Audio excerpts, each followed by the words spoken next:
Hello, I'm Raymond Perrier, the director of the Denis Hurley Centre, and I'm sitting here in the Denis Hurley Centre in the heart of Durban's CBD and want to speak a bit about inclusion and what it is to be inclusive and how we resist the temptation to be exclusive.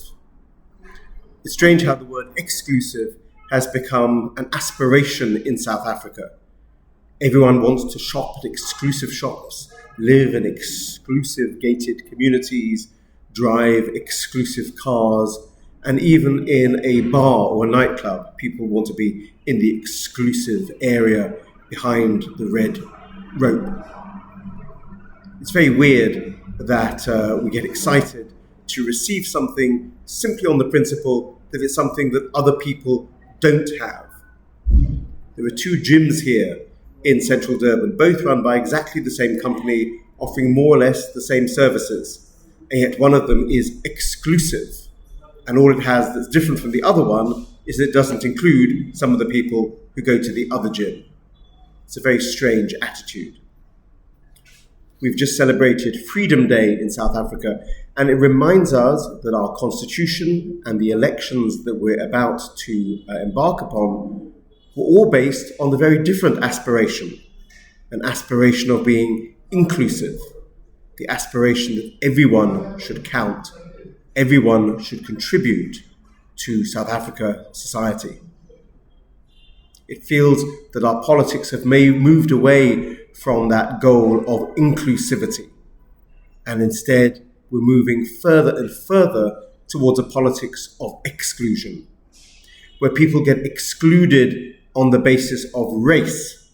That, of course, is something that our constitution was working against after 300 years of racial exclusion, but now we seem to be moving to a different kind of racial exclusion, excluding people on the basis of tribe or language, excluding people because they don't betray the right personal allegiance, excluding people because of class or because of nationality. And the work we do here at the Denis Hurley Centre with homeless people and with refugees shows us every day how people are excluded from our politics because they're too poor or they're too foreign to be of interest to politicians. Now, you might say that elections are all about people voting for their own needs, and as long as everyone votes for their own needs, it works out fine. But really, is that the kind of politics we want to encourage? A politics where everyone is focused on being selfish?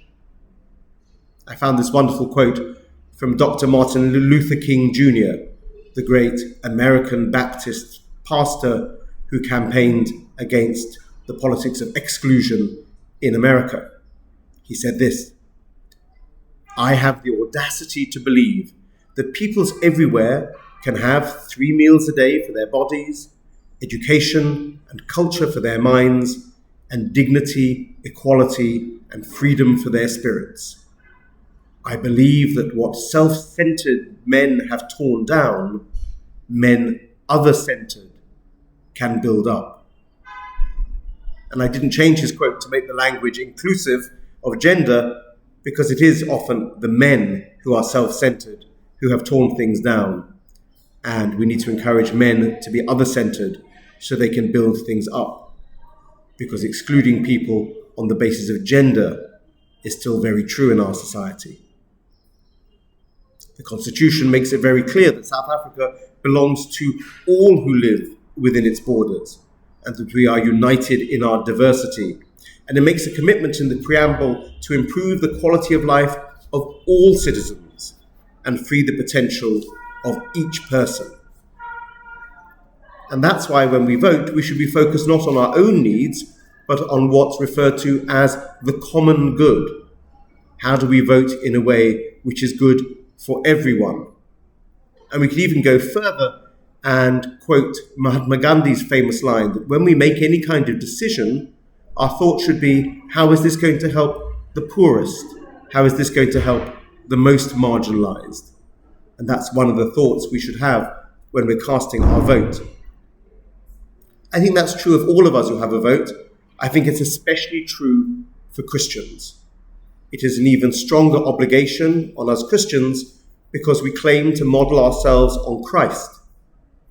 Well, Jesus of Nazareth was born into a society which was highly exclusivist. People in his society were excluded on the basis of religion, gender, nationality, and tribe. And what was Jesus' response? His response was to reach out to the people who were excluded. He reached out to women. He reached out to Canaanites and Samaritans, those who were excluded on the basis of nationality.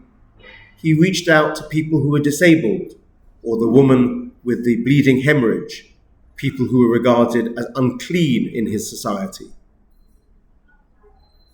Jesus' model for us is to reach out to those who are excluded and to include them, to learn their names, to see them as human beings.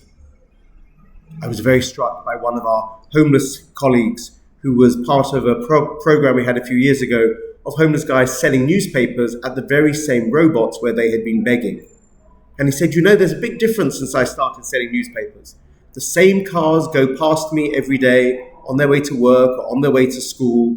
And in the past, they always used to avoid me and not look at me and hope that the lights stayed green so they could zoom through.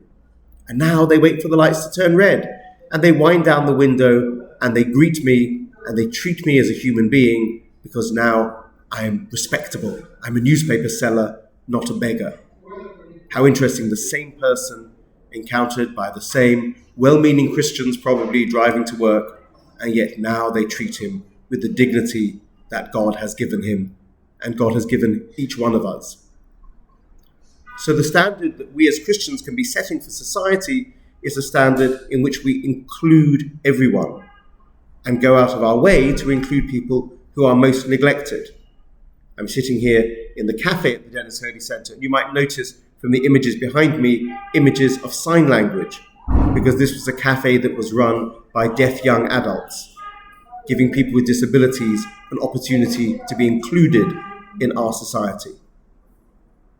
That's the challenge that we as Christians need to apply to society. It's also the challenge that we as Christians need to apply in our own churches. Our churches probably claim to be inclusive, but are they really? Well, here's a couple of simple tests. First of all, ask yourself, do I feel welcome?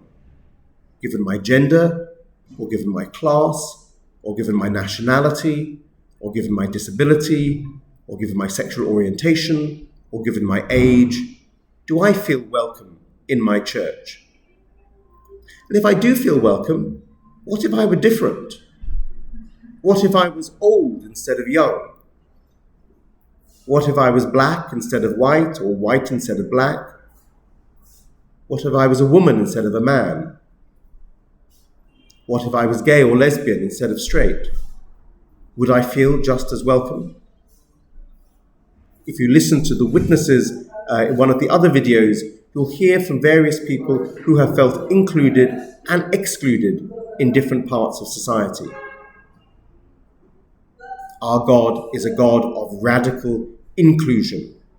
Radical inclusion because he sent his Son to die for all of humankind, not just some part of it, not just one tribe or one religion or one group or one nationality, but for all humankind.